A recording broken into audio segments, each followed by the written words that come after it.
Det her er et meget markant og meget radikalt indslag i debatten om, hvordan vi opdaterer vores gamle, udtjente og smukke almene bebyggelser fra 1930'erne, 40'erne og 1950'erne. Vi har moderniseret dem op til moderne standard, en standard, som vi mener kan holde mange år i fremtiden. Det særlige ved det her projekt og den metode, vi har brugt, det er, at vi har erkendt, at det var ikke muligt i dette projekt at renovere eller modernisere på traditionel vis. Vi har taget alle ting ud af de gamle bygninger. Vi har stort set ravet det hele ud, og så har vi sat nyt ind i de gamle mure, så at vi bevarer den gamle klassiske arkitektur fra 1940, men med helt nyt indmad i, og fuldt moderne faciliteter og fuldt moderne energimæssige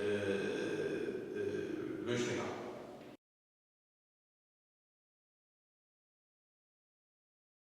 Lighthouse, det er et projekt, som vandt den konkurrence, som Aarhus Kommune udbød til, hvem der skulle bygge på den yderste del af havnen.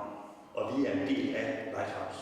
Vi kan jo tilbyde nogle dejlige lejligheder i en helt fantastisk bebyggelse, som ligger unikt. Og det synes vi selv er en kvalitet. Det er almene boliger til almene priser, og vi har måttet slås for Aarhus Kommune for, at havnen ikke kun blev til velhavere, men at havnen også blev til almindelige mennesker med almindelige indkomster. Målgruppen det er nok først og fremmest familier, og det har noget at gøre med lejlighedens størrelse. De er 3- og 4-rumsboliger fra omkring 95 kvadratmeter til 115 kvadratmeter. Så det er familier, som er den primære målgruppe. Og det er familier med helt almindelige indkomster. Og det kan vi se, det er også dem, som flytter ind i bebyggelsen. Her har vi promenaden. Fantastisk udsigt